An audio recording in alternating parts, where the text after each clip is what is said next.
les jours, quand je me lève, je me dis que la vie est très belle et qu'on peut faire de super choses, même avec un cancer du poumon, et profiter de la vie, et c'est ce que j'arrive à faire au quotidien.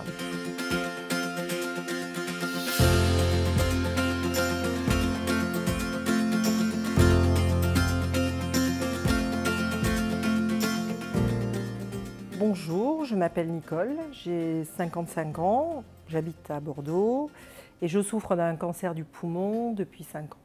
Un beau jour de mois de mai 2015, pendant les vacances, je me suis sentie très essoufflée, fatiguée encore plus, j'avais perdu beaucoup de kilos et j'avais décidé de rentrer à la maison pour consulter mon médecin traitant. Et de ce fait, il m'a annoncé que mon poumon gauche ne fonctionnait plus. Il m'a conseillé d'aller aux urgences à Bordeaux.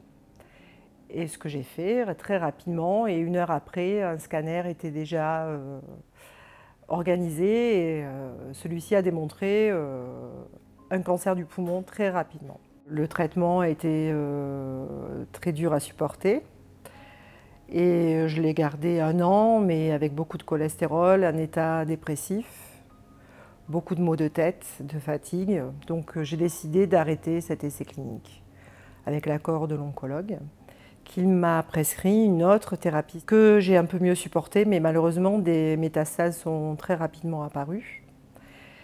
Donc j'ai encore changé de thérapie et avec des effets indésirables comme intolérance au soleil, fatigue, des problèmes digestifs et divers, et encore des métastases sont apparues à d'autres organes.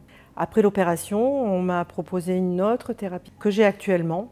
Alors j'ai de la chance d'être très bien accompagnée par mon oncologue qui répond à toutes mes questions, qui est toujours présent pour moi, et des infirmières qui sont à ses côtés.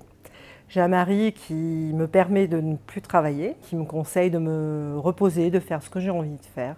Le conseil que j'aurais à donner aux patients, c'est d'écouter son corps, de se reposer quand cela est nécessaire, de faire des petits projets, de partir en week-end, de se faire vraiment plaisir.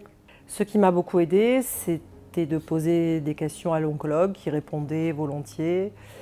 Les infirmières référentes ont été importantes pour moi, et j'ai surtout vu pendant quelques mois la psychologue de l'hôpital qui m'a aidé à surmonter l'annonce de la maladie, et c'est vraiment important de le faire. Tous les jours, quand je me lève, je me dis que la vie est très belle et qu'on peut faire de super choses, même avec un cancer du poumon, et profiter de la vie, et c'est ce que j'arrive à faire au quotidien.